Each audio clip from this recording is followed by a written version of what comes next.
Estamos tratando un tema que nos atañe a todos sobre cómo prosperar. ¿Cuántos quieren prosperar? Pero bíblicamente, no con rollos de aquellos, ¿verdad? Y que iniciamos, les hablé sobre la importancia del trabajo, ¿se acuerdan? Hoy el tema que voy a tratar, el subtema se llama el trabajo como estrategia de Dios. El trabajo como estrategia de Dios. Dice Génesis 2:15 que tomó pues Jehová Dios al hombre y lo puso en el huerto del Edén para que lo labrara y lo guardase, para que trabajara el huerto. Es decir, inmediatamente después de la creación de Adán, Dios lo pone a trabajar. En el Salmo 104, en el versículo 23, dice de la siguiente manera, Salmo 104, versículo 23 y 24, dice: sale el hombre a su labor y a su labranza hasta la tarde. Cuán innumerables son tus obras, oh Jehová, hiciste todas ellas con sabiduría. La tierra está llena de tus beneficios. Vemos en este salmo cómo David se refirió al trabajo como una muestra de la sabiduría de Dios. ¿Para qué quiere un montón de flojonazos, verdad? Y David lo entendió y dijo: cuán innumerables son sus obras, qué sabiduría de Dios. Cuando el hombre, qué bonito dice, cuando el hombre sale a su labor, a su trabajo. El Salmo 1 dice: bienaventurado cuando comas del fruto de tus manos. ¿Sí? Entonces, la Biblia habla bastante de esto. En Marcos 13:34 es una escritura donde Jesús dice que a cada uno le dio, a cada uno su obra, o sea, su trabajo, su labor que hacer. Entonces, estas y muchas escrituras más nos muestran que nadie está exento de trabajar. Porque el que no quiere trabajar, díganlo fuerte, que no coma, que no coma. Entonces, a cada uno Dios le dio una tarea diferente, un trabajo a realizar.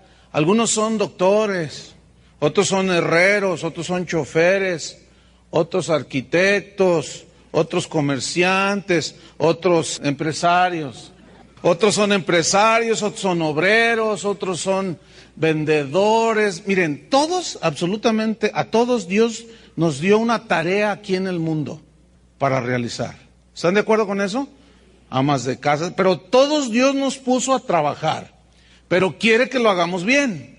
Quiere que entendamos cuál es el propósito de Dios con el trabajo. La estrategia de Dios con el trabajo tiene 3 propósitos que están muy claros en la Biblia. Número 1, para ganar tu sustento, para ganar el pan de cada día a través del esfuerzo de tu trabajo con el sudor de tu frente. Ese es el propósito número 1. El segundo propósito es para sostener la obra de Dios. Y el tercer propósito es para ser testigos de Jesús, ahí donde Él nos pone a trabajar.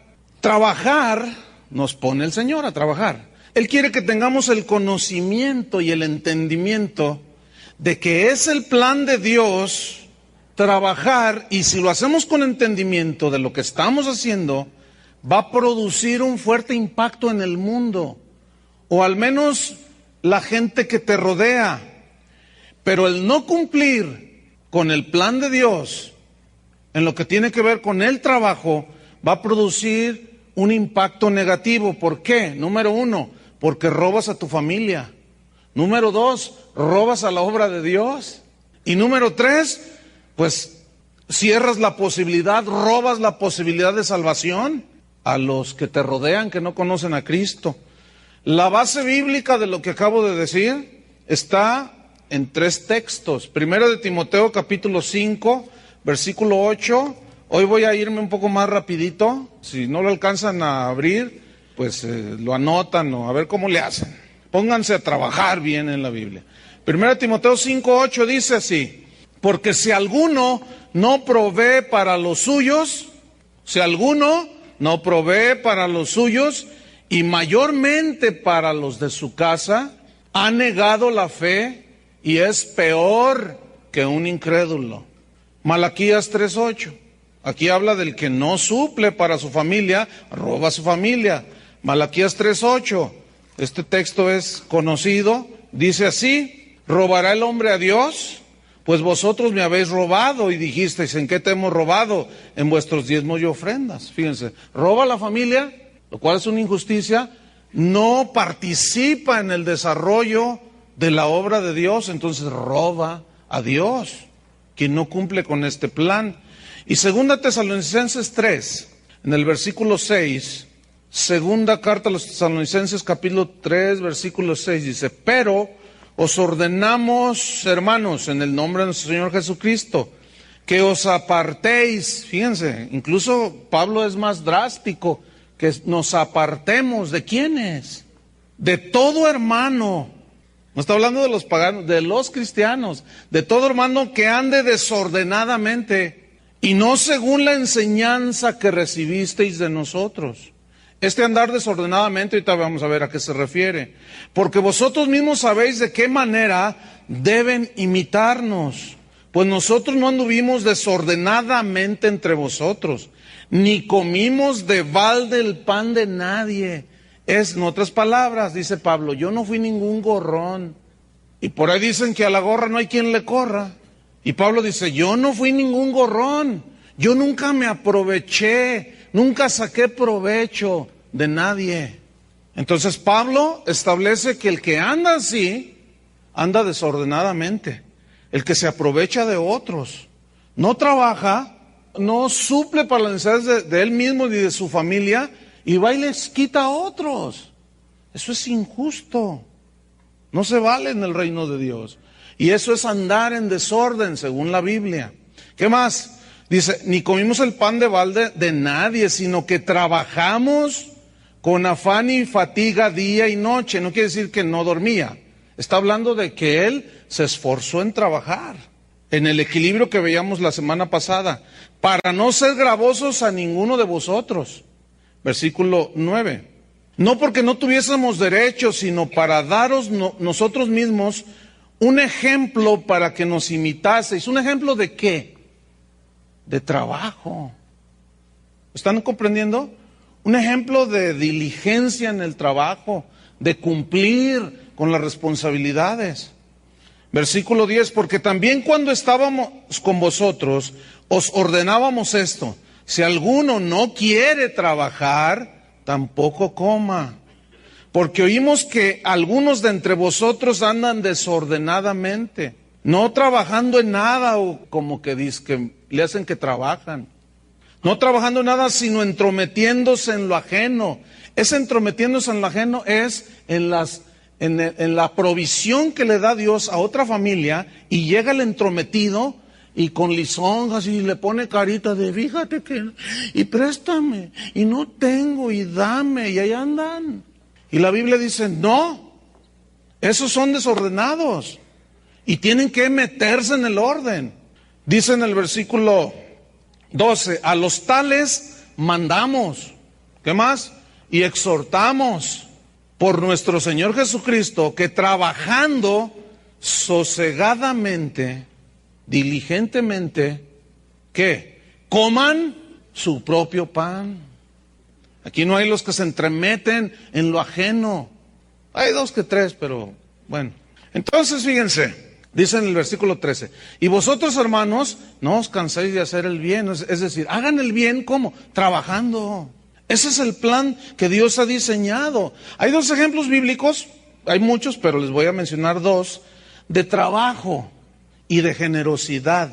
De cómo esta gente entendía. Uno es de un cristiano o de una cristiana, y el otro no era cristiano, pero vamos a ver cómo Dios bendijo la obra de sus manos y la actitud que había en su corazón. El primer ejemplo está en Hechos capítulo 9, en el versículo número 36, y es de una cristiana que se llamaba Tabita, la hermana Tabita. Hechos 9, versículo 36, dice que había entonces en Jope una discípula. ¿Qué es un discípulo? Un seguidor de Jesús. Y un seguidor de Jesús debe de imitar a su maestro, ¿cierto? Entonces, si somos discípulos, tenemos que imitarlo a él. Él es el máximo ejemplo. Entonces dice que estaba esta discípula llamada Tabita, que traducido quiere decir Dorcas. Esta, Tabita, abundaba en buenas obras y en limosnas que hacía, donativos, ofrendas que ella hacía, no solo a Dios, trabajaba con sus manos, pero también ayudaba a otros. Era una mujer trabajadora y generosa, como muchas aquí, yo las aplaudo. Dice el versículo 37, y aconteció que en aquellos días enfermó y murió. Después de lavada, la pusieron en una sala. Y como Lida estaba cerca de Jope, los discípulos, oyendo que Pedro estaba allí, le enviaron 2 hombres a rogarle, no tardes en venir a nosotros. Levantándose entonces Pedro fue con ellos, y cuando llegó, le llevaron a la sala donde le rodearon todas las viudas, llorando, dice, y mostrando las túnicas y los vestidos que Dorcas hacía. ¿Qué hacía Dorcas?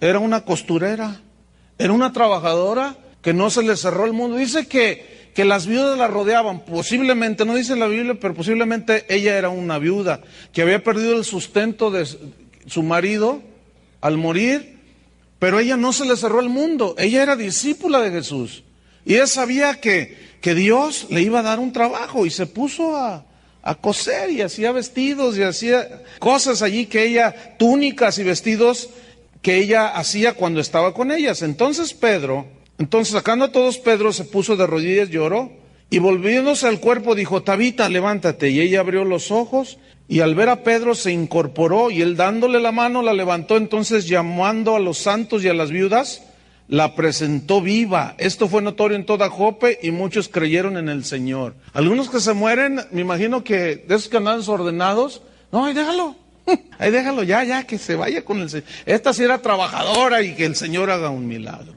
Porque Dios bendice a los diligentes y los prospera, pero la mano de los perezosos, esos se empobrecen. Y cuando no hacen las cosas, si tú eres un trabajador, ya vamos a ver después este punto, y haces como que trabajas, y ahí nomás le haces, así también va a suceder en tu vida. El Señor como que te bendice y como que le hace que te bendice. Es verdad esto. El otro ejemplo está en Hechos 10, inmediatamente ahí, capítulo 10. Versículo 1, dice que había en Cesarea un hombre llamado Cornelio, centurión de la compañía llamada La Italiana, era un centurión romano. Su trabajo era ser soldado. Era un hombre disciplinado, era un hombre que tenía bajo su autoridad gente que él mandaba, ordenaba, cuidaba, y él hacía bien su trabajo, y también recibía una paga como soldado. Ese era su trabajo. Aquí hay algunos hermanos que están en la milicia, son soldados también. Dice el versículo 2, que aparte de ser soldado, un centurión, dice que era piadoso y temeroso de Dios. Es decir, él, si bien no era judío, pero él, dentro de su corazón, dice que tenía temor de Dios. Y era un hombre piadoso que buscaba de alguna manera a Dios. Aquí, en esta historia, él todavía no es cristiano. Y luego dice, era temeroso de Dios con toda su casa. Fíjense, no era cristiano y enseñaba el temor de Dios a su familia. Explíqueme eso.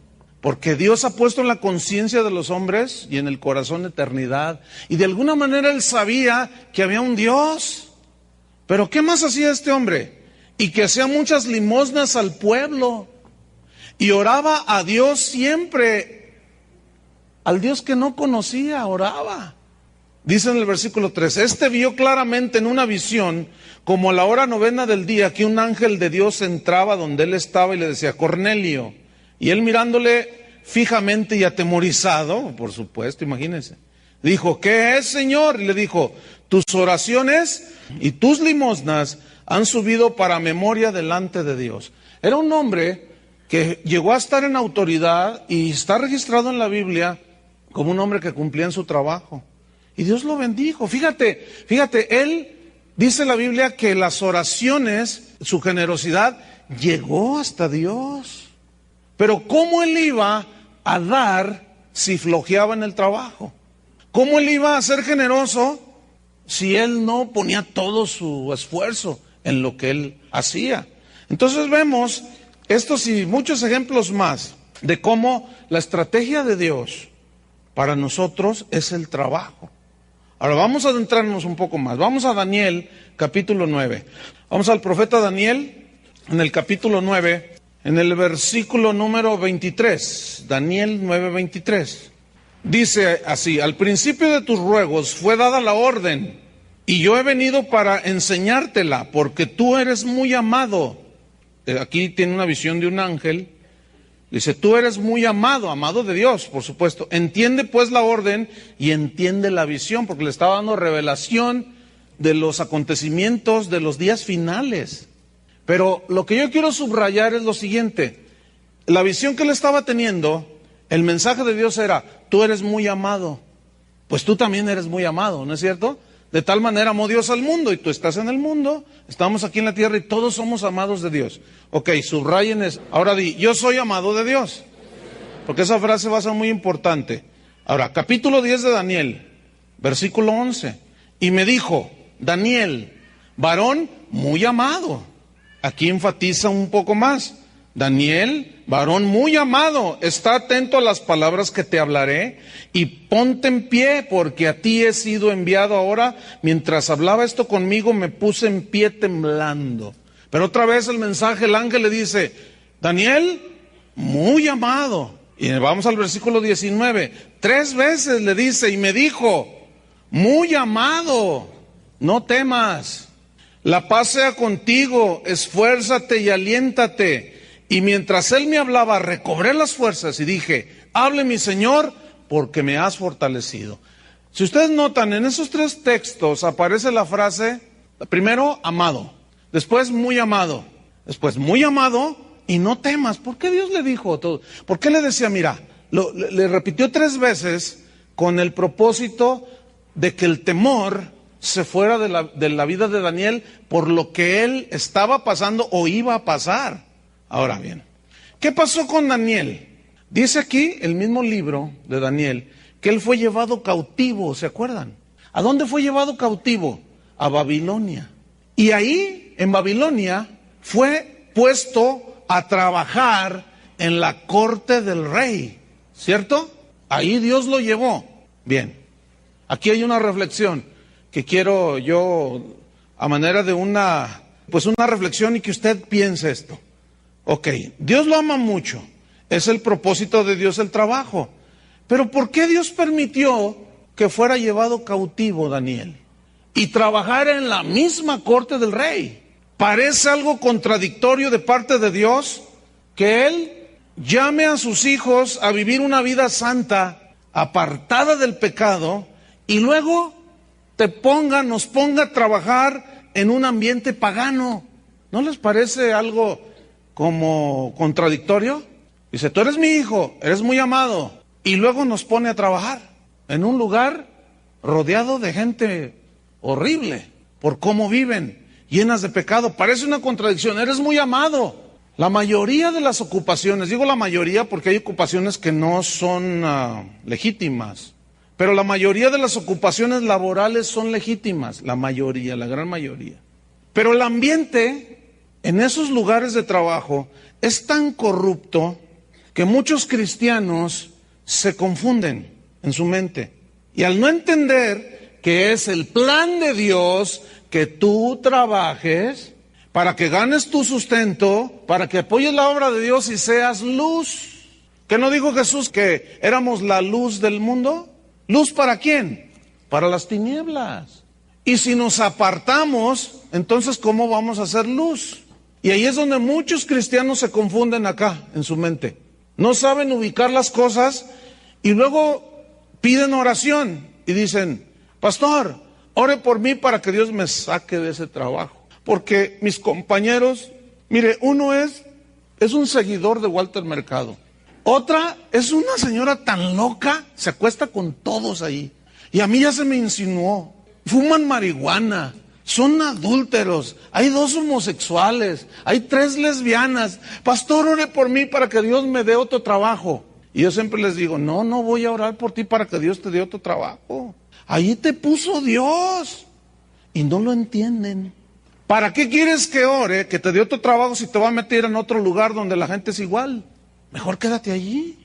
¿Están entendiendo?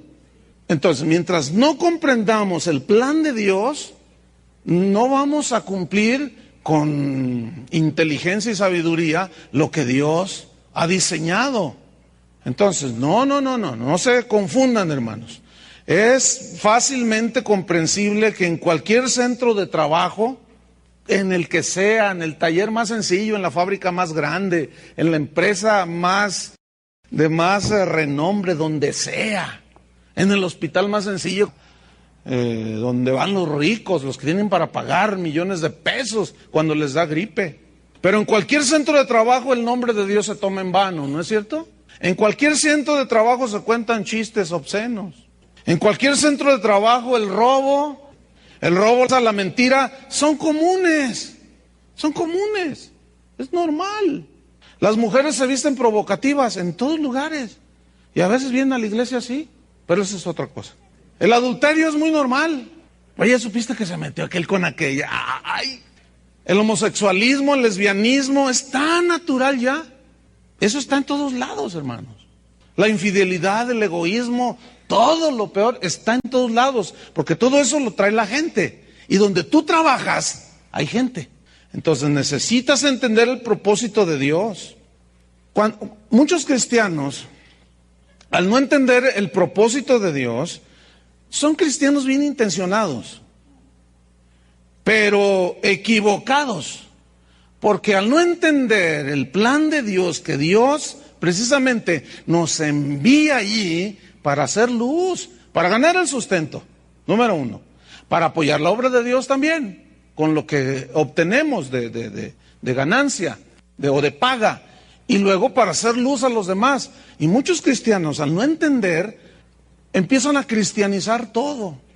El café cristiano, la librería cristiana, todo cristiano, el colegio cristiano.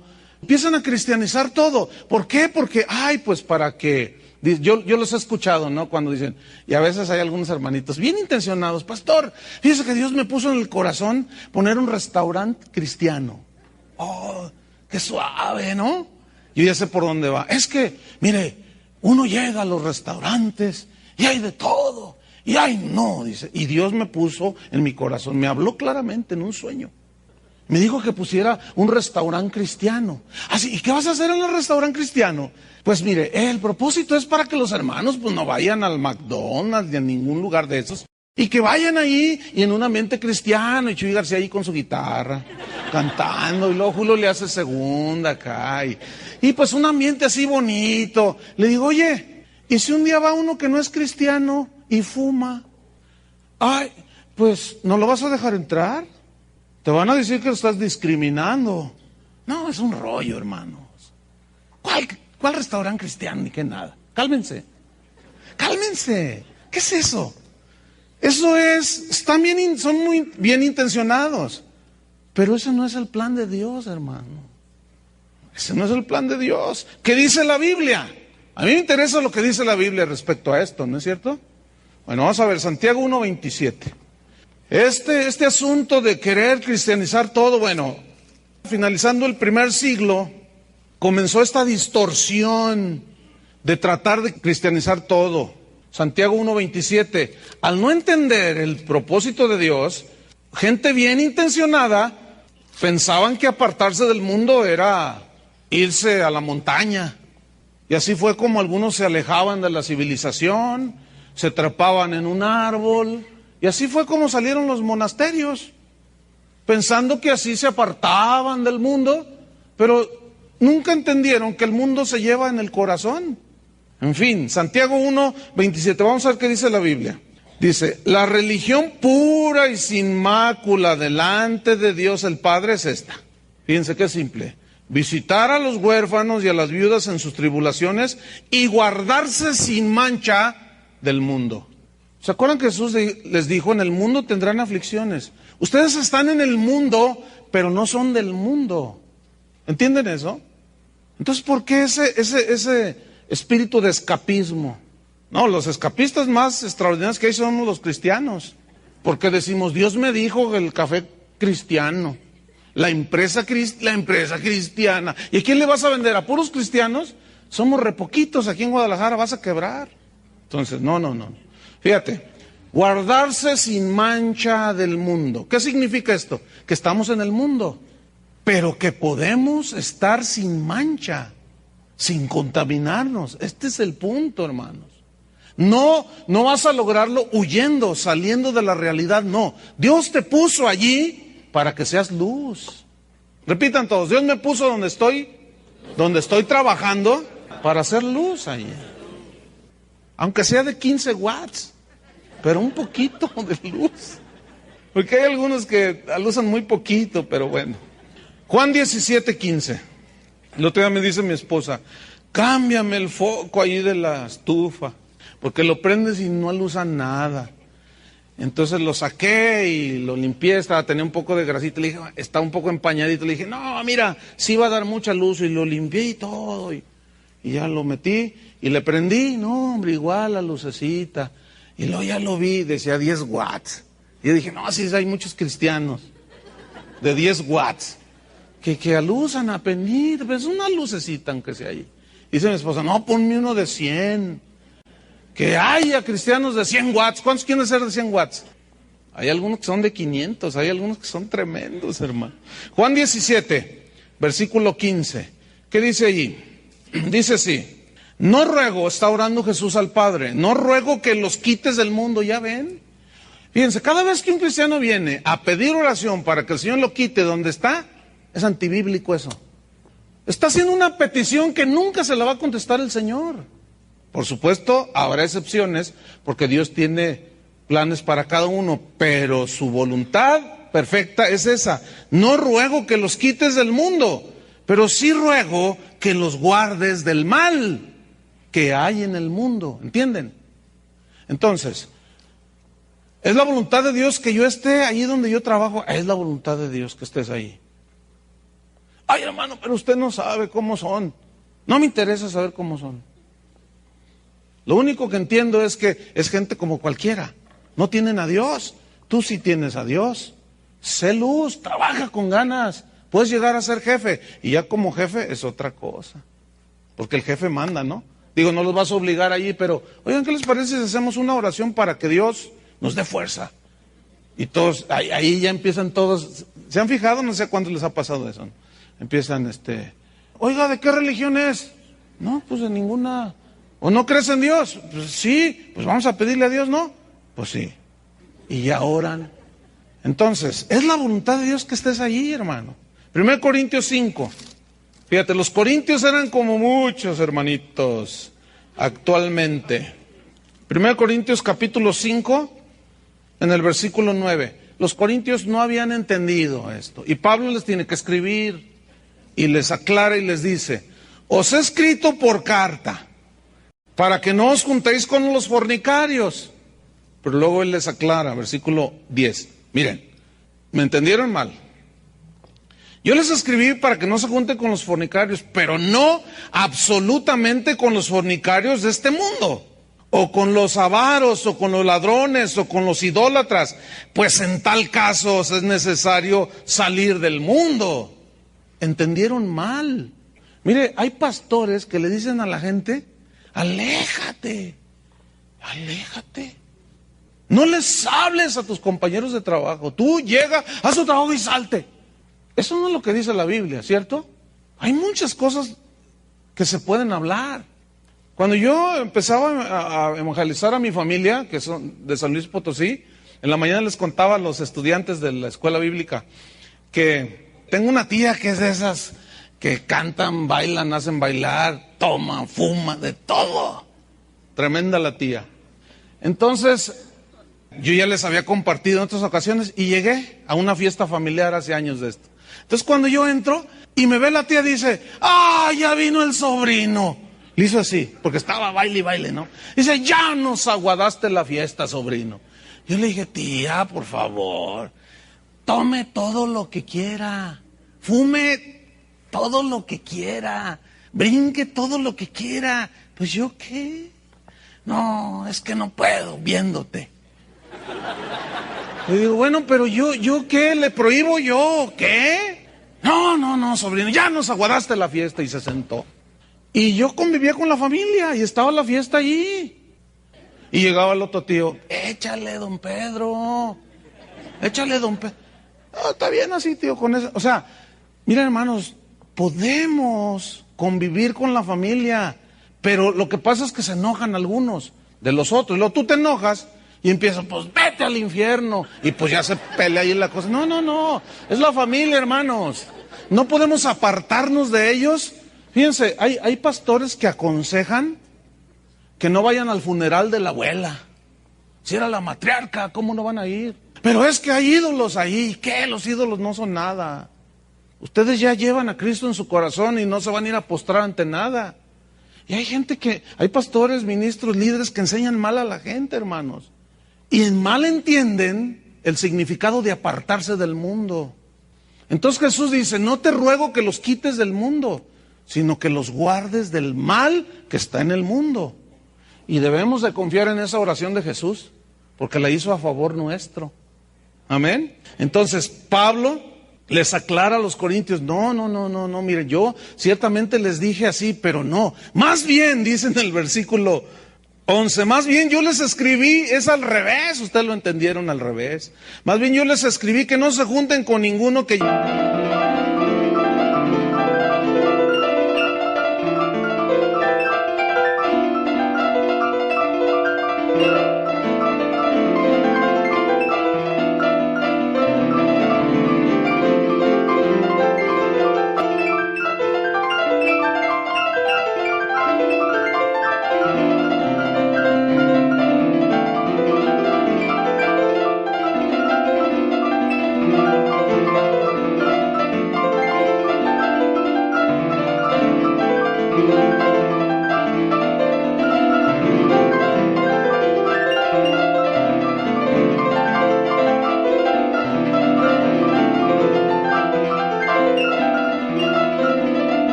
llamándose hermano, fuere fornicario o avaro, idólatra o maldiciente, o borracho o ladrón.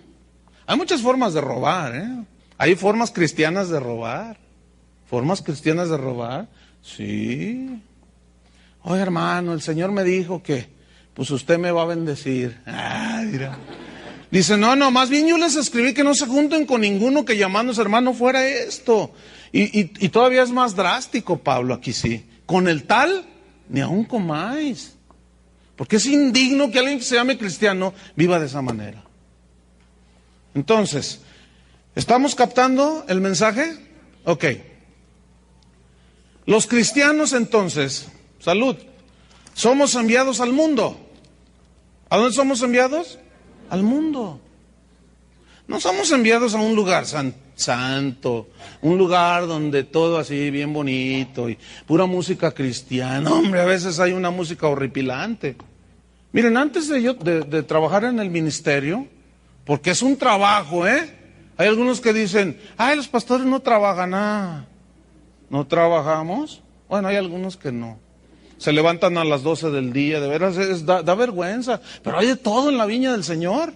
Pero antes de trabajar en el ministerio, yo trabajé como cualquiera, en empresas, en hoteles, en lugares. Y yo sé lo que les estoy diciendo. Hay de todo. Entonces nadie me puede decir a mí que no se puede. Si yo pude, ¿por qué tú no? Tú eres más inteligente que yo, ¿o no? No.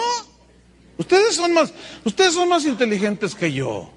O cuando menos igual, porque somos hijos de un mismo padre, ¿no? O sea, lo que quiero decir, hombre, es que ¿cuál es la diferencia entre usted y yo? No hay ninguna diferencia. ¿O qué? ¿Dios tiene privilegiados? No. Pero la Biblia sí dice que los entendidos resplandecen en el reino de Dios. Pero también dice que los entendidos se les ilumina el rostro. Y los entendidos entienden todas las cosas. Entienda esto, hermano. Porque entonces usted va a llegar a su trabajo y va a ver a la loca aquella y al marihuano aquel. Pero bueno, usted los va a ver allí. Esa gente necesita a Cristo. ¿No es cierto? Entonces usted va con un corazón, pero no con un corazón de condenación hacia ellos. Nunca se nos olvide de dónde nos sacó el Señor. La mañana leía un pasaje impresionante ahí en Ezequiel, donde Dios le está hablando a Jerusalén y le dice: yo te recogí de la calle, yo te levanté, te puse un vestido, te hice mi esposa, te puse anillo de oro, te puse collar de oro, te vestí, te puse aretes en tus orejas, en tus oídos, en tus orejas más bien. Te vestí hermosa para que te casaras conmigo, te levanté, te casaste conmigo y me fuiste infiel. Y te fuiste con... Empieza allí Dios a hablarle duro a Jerusalén como nación, a Israel como nación. Y le dice, se te olvidó de dónde te saqué. Y cuando yo estaba leyendo eso, yo dije, de veras, muchas veces se nos olvida de dónde Dios nos sacó, hermanos. Y luego ya nos volvemos muy dignos. Como si por nuestros méritos salimos de allí. Fue Dios el que nos sacó de allí, ¿no es cierto? Entonces, ¿de dónde tomamos actitudes de que ellos? No, hermanos, tenemos que mirar a la gente con los ojos de Jesús. Dice la Biblia que Él tenía compasión de las multitudes, porque las veía como gente que no tiene pastor, como ovejas sin pastor. Entonces, cuando tú vayas a tu trabajo, tienes que tener esta visión, la visión de Jesús. Y si Él te ha puesto ahí, es con un plan, hermano. Es con un propósito y tienes que entenderlo. Mientras no lo entiendas, vas a vivir frustrado y descontento. Porque no entiendes que Dios te tiene allí. Ay, es que es mi cruz. Entiéndelo, no es tu cruz, es tu tarea. Es tu labor.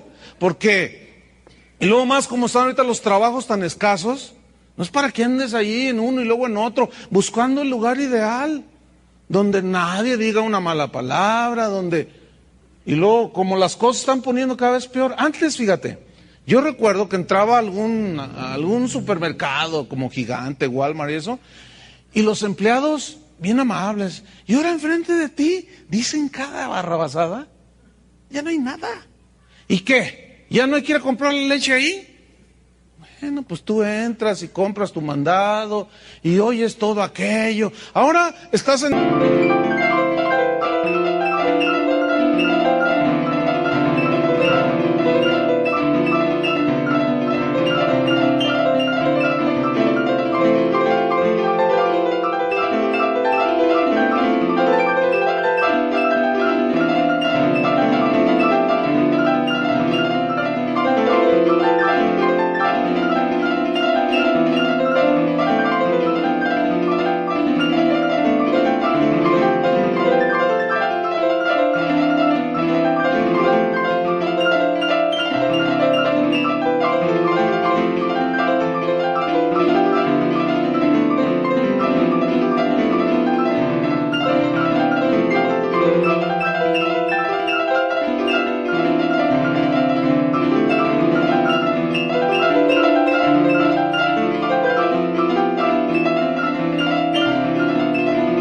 el alto, y últimamente aquí se ha dado de que te reparten tarjetitas de prostitutas, mujeres desnudas allí con el teléfono, llámame, y te dan, y yo he optado por llevar un puño así de folletos, y entonces, te tocan, le digo, tú me das uno y yo te doy uno, órale, entonces yo le doy uno, lo recibo y yo bajo el vidrio, ya que ya lo hice bolita acá, y lo tiro. Traigo una bolsita ahí y se van con el folletito así, miren.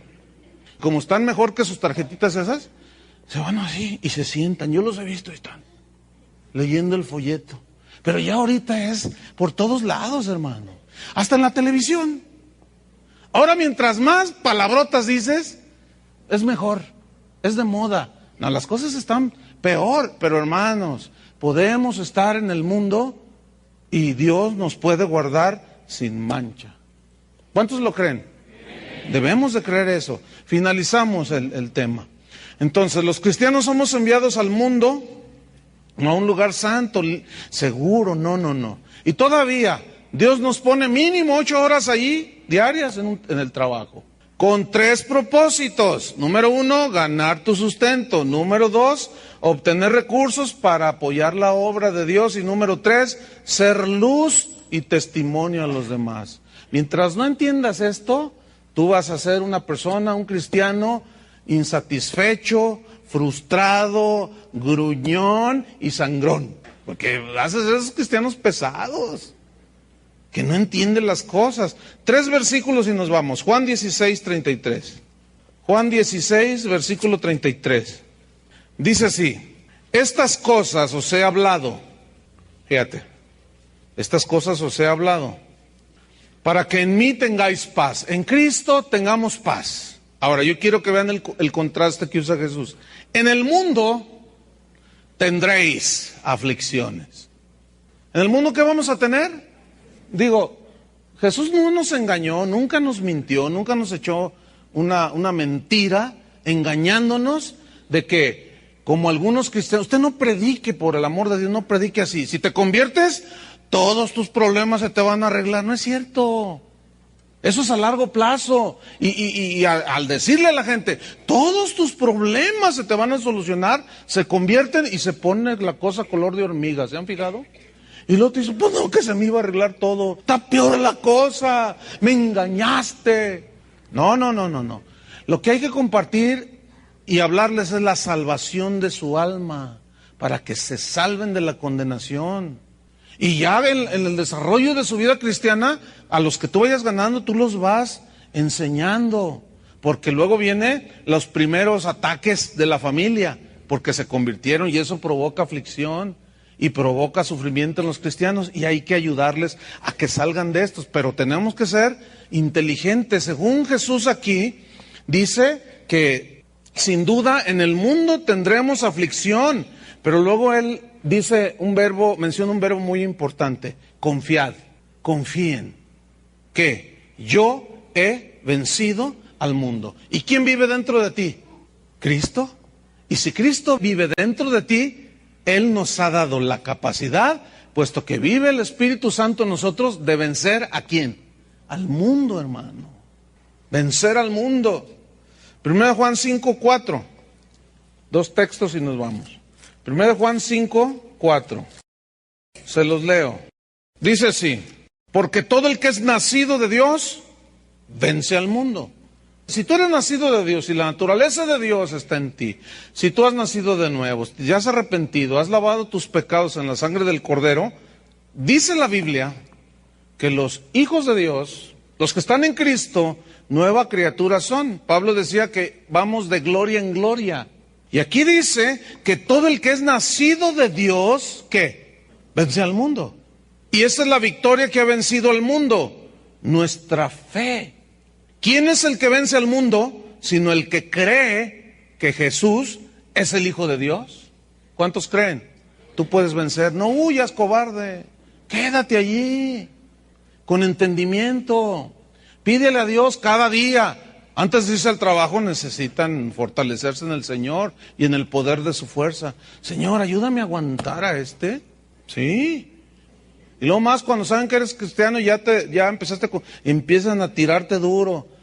Y tú, Señor, ayúdame a tener control, dominio. Porque eso es lo que va a reflejar la luz. Esa es la luz hacia los que no creen. Y lleva...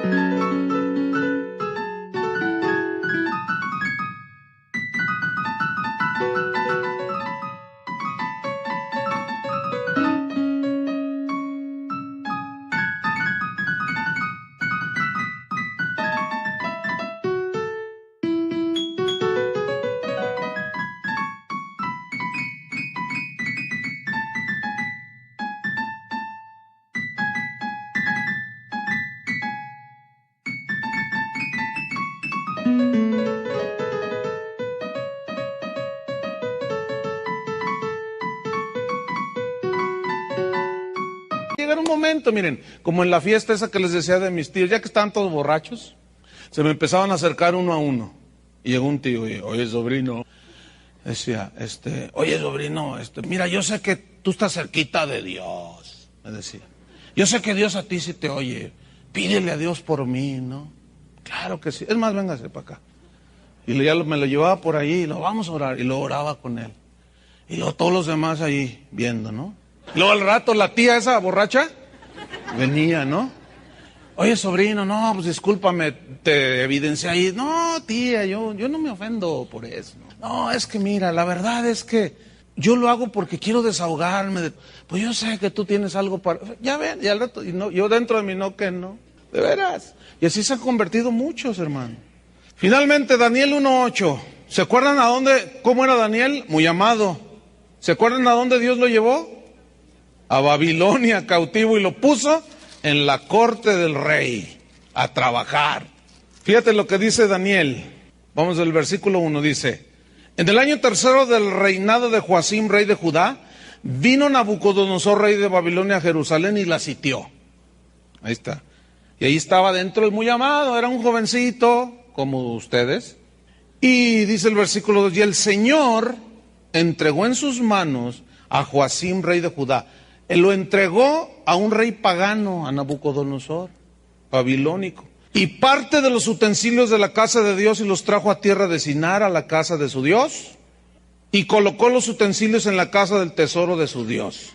Y dijo el rey a Aspenaz, jefe de sus eunucos, que trajese de los hijos de Israel, del linaje real de los príncipes, muchachos, en quienes no hubiese tacha alguna, de buen parecer, enseñados en toda sabiduría, sabios en ciencia y de buen entendimiento, e idóneos para estar en el palacio del rey, y que les enseñase las letras y la lengua de los caldeos.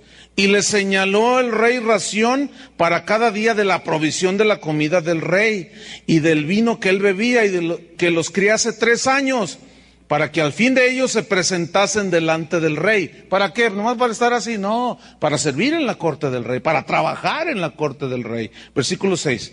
Entre estos estaban Daniel, Ananías, Misael y Azarías, de los hijos de Judá. A estos el jefe de los eunucos puso sobrenombres. A Daniel le puso Belsasar, a Ananías Sadrac, a Misael Mesac y a Azarías Abednego. Escuchen el versículo 8. Y Daniel propuso en su corazón no contaminarse con la porción de la comida del rey, que era sacrificada a los dioses paganos, ni con el vino que él bebía. Pidió por tanto al jefe de los eunucos que no se le obligase a contaminarse. Y puso Dios a Daniel en gracia y en buena voluntad con el jefe de los eunucos. ¿Por qué Dios le dio gracia a Daniel? Porque él era un hombre de convicciones, hermanos. ¿Qué es lo que hace falta hoy? Gente de convicciones. Él, antes de llegar a la corte del rey, ¿qué propuso en su corazón? No contaminarse. Entonces, aquí hay un principio. Cuando tú sales de tu casa a tu trabajo, tú ya debes de haber estado con Dios y de haber propuesto en tu corazón no contaminarte con todo lo que está afuera. No esperes a estar ahí en medio de todo el asunto para, ay, ya sácame de aquí, ayúdame. No, desde antes. Tú propones en tu corazón, ¿qué? No mentir. Tú propones en tu corazón llegar temprano a trabajar. ¿Eres cristiano? Tú propones en tu corazón ser bien trabajador. Tú propones en tu corazón. ¿Están entendiendo? Entonces tú sales a trabajar con el entendimiento de que es el plan de Dios. Y que te vas a encontrar así como Daniel, con una corte. Cuando él ya estaba ahí, ay, hermanos, había astrólogos, había hechiceros, había brujos. Y el rey que se las gastaba así, el Nabucodonosor un día tuvo un sueño y mandó a traer a los hechiceros y ninguno le daba la interpretación. Y dije, no, pues Daniel. Y viene Daniel y Daniel le da la interpretación. Era un hombre entendido en las visiones de Dios. Pero Daniel no se puso a orar, sácame de aquí, mira cuánto brujo. Mira nomás cuánta loca aquí. Mira nomás, no. Él sabía, y yo me lo imagino a Daniel, porque dice que era un joven. Yo me lo imagino un joven así muy seguro de quién era. Que Dios lo amaba. Dios me ama. No estaba con rollitos de eso. Si me ama, ¿para qué me mandó para acá? No. Él era de esos.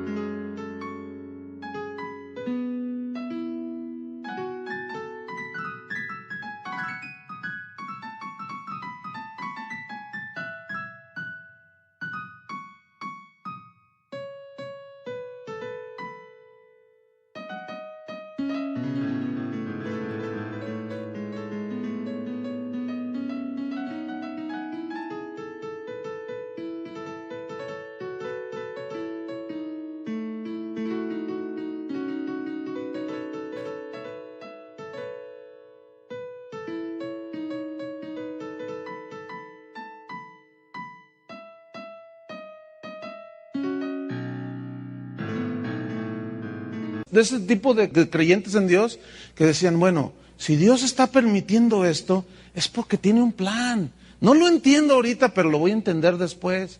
¿Qué querrá hacer Dios conmigo? Y mira, casi nada. Llegó a ser del gobernante allí, Daniel. Y un hombre entendido en visión. Y un hombre que fue luz. Tanto que la historia secular, ya no digo la bíblica, sino la secular, menciona a Daniel como un hombre notable, trabajador, honrado, limpio. ¿Cuántos quieren ser como Daniel? ¿Entendieron el mensaje, hermanos? La separación la hizo Daniel, la separación del mundo la hizo en su corazón. Entonces, cada día que vayas al trabajo, tú vas con el entendimiento que estás haciendo la voluntad de Dios. Terminamos dándole gracias a Dios por el trabajo donde estás. ¿Cuántos le quieren dar gracias a Dios por el trabajo donde estás? ¿Tan poquitos? Entonces tú ya llevas otro panorama, ya llevas otra dimensión, ¿cierto? Que Dios bendiga tu trabajo, Dios bendiga la obra de tus manos, que seas luz, que Dios te guarde de la maldad de este mundo. ¿Se acuerdan del Padre Nuestro? No nos dejes caer en tentación, Señor. Ayúdanos, porque la cosa está horrible en el mundo, de la maldad del mundo, y estoy encontrando unas cosas bien tremendas en la Biblia. Entonces, pero de eso les voy a hablar el domingo. Vamos a orar. Y dile, Señor, gracias por abrirme el entendimiento. Estoy comprendiendo muchas cosas, Señor. Y en este momento te doy gracias. Dile, abre tu boca y dile, te doy gracias porque soy tu hijo. Tú vives en mí y yo puedo vencer al mundo. Gracias por el trabajo que tú me has dado. Gracias por la oportunidad de que a través de ese trabajo yo puedo obtener el sustento para mí, para mi familia, y también puedo apoyar la obra de Dios. Pero ahora entiendo, Señor, que tú me tienes allí para hacer luz también al que anda en tinieblas. Señor, que no sea yo un ladrón, que no robe a mi familia, que no te robe a ti y que no les robe la oportunidad de salvación. Danos entendimiento, Señor, en el nombre de Cristo Jesús. Quiero bendecirlos, hermano. La Biblia dice que nosotros podemos bendecir. Padre, en el nombre de Jesús, yo bendigo a la parte de la heredad que me ha tocado, Señor, pastorear. Yo los bendigo en el nombre de Jesús, creyendo lo que dice tu palabra, que ellos son bienaventurados si no andan en el consejo de los malos, si no se sientan en la silla de escarnecedores. Prospera, Señor, todo lo que ellos hagan con sus manos, con su intelecto, con sus fuerzas, los que tienen sus negocios. Guarda los que los roben los empleados, porque hay muchos que son ladrones. Señor, yo pido una bendición, que ellos puedan ver que si nosotros caminamos en obediencia a la palabra de Dios, tú nos bendices, Señor. Si alguno no tiene trabajo, ¿por qué Dios quiere que trabajes? ¿O cuánto necesitan para vivir? Vamos a orar. Señor, te damos gracias porque tú suples todas nuestras necesidades. Y estos hermanos tienen necesidad de trabajar, Señor. Es tu plan, es tu propósito. Tú no quieres que estén desempleados, Señor. Pedimos que tú les des un empleo que ellos necesiten, que a través de ese empleo ellos obtengan la provisión para vivir, la provisión para apoyar la obra de Dios, y que la luz que ellos tienen en su vida brille a los demás. En el nombre de Jesús. Amén.